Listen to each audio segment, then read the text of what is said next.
Jérémie au chapitre 8. En ce temps-là, dit l'Éternel, on tirera de leur sépulcre les os des rois de Juda, les os de ses chefs, les os des sacrificateurs, les os des prophètes, et les os des habitants de Jérusalem. On les étendra devant le soleil, devant la lune, et devant toute l'armée des cieux, qu'ils ont suivis, qu'ils ont recherchés, et devant lesquels ils se sont prosternés. On ne les recueillera point, on ne les enterrera point, ils seront comme du fumier sur la terre. La mort sera préférable à la vie pour tous ceux qui resteront de cette race méchante dans tous les lieux où je les aurai chassés, dit l'Éternel des armées. On voit, Seigneur, ce que tu juges en premier, Seigneur, c'est l'idolâtrie. C'est le fait, Seigneur, de s'être détourné du Dieu vivant. Et on voit donc, Seigneur mon Dieu, à combien c'est le premier péché, Seigneur, qui t'irrite, Seigneur. Non pas que ce soit le seul ou le plus grave, mais que ce soit le premier, Seigneur. Garde-nous de nous éloigner de toi, Seigneur, du Dieu vivant, en quoi que ce soit. Amen. Dis-leur ainsi par l'Éternel. Est-ce que l'on tombe sans se relever, ou se détourne-t-on sans revenir? Pourquoi donc ce peuple de Jérusalem s'abandonne-t-il à de perpétuels égarements? Il persiste dans la tromperie, il refuse de se convertir. Je suis attentif et j'écoute. Il ne parle pas comme il devrait. Aucun ne se repent de sa méchanceté et ne dit « Qu'ai-je fait ?» Tous reprennent leur course comme un cheval qui s'élance au combat. Même la cigogne connaît dans les cieux sa maison. La tourterelle, l'hirondelle et la grue observent le temps de leur arrivée. Mais mon peuple ne connaît pas la loi de l'Éternel. Comment pouvez-vous dire « Nous sommes sages, la loi de l'Éternel est avec nous » C'est bien en vain que s'est mise à l'œuvre la plus mensongère des scribes.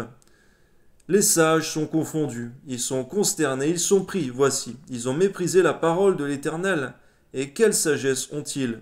C'est pourquoi je donnerai leurs femmes à d'autres et leurs champs à ceux qui les déposeront, qui les déposséderont. Car depuis le plus petit jusqu'au plus grand, ils sont avides de gain. Depuis le prophète jusqu'au sacrificateur, tous usent de ton prix. Ils pensent à la légère, la fille de mon peuple. Paix, paix, disent-ils. Et il n'y a point de paix. Ils seront confus, car ils commettent des abominations. Ils ne rougissent pas, ils ne connaissent pas la honte. C'est pourquoi ils tomberont avec ceux qui tombent. Ils seront renversés quand je les châtierai, dit l'Éternel. Je veux en finir avec eux, dit l'Éternel. Je n'aurai plus de raisin à la vigne, plus de figues au figuier, et les feuilles flétriront. Ce que je leur avais donné leur échappera. Pourquoi restons-nous assis? Rassemblez-vous et allons dans les villes fortes, pour y périr. Car l'Éternel, notre Dieu, nous destine à la mort. Il nous fait boire des eaux empoisonnées, parce que nous avons péché contre l'Éternel. Nous espérions la paix, et il n'arrive rien d'heureux. Un temps de guérison, et voici la terreur. Le hennissement des chevaux se fait entendre du côté de Dan. Et un bruit de leur hennissement, toute la terre tremble. Ils viennent, ils dévorent le pays et ceux qui le renferment, la ville et ceux qui l'habitent.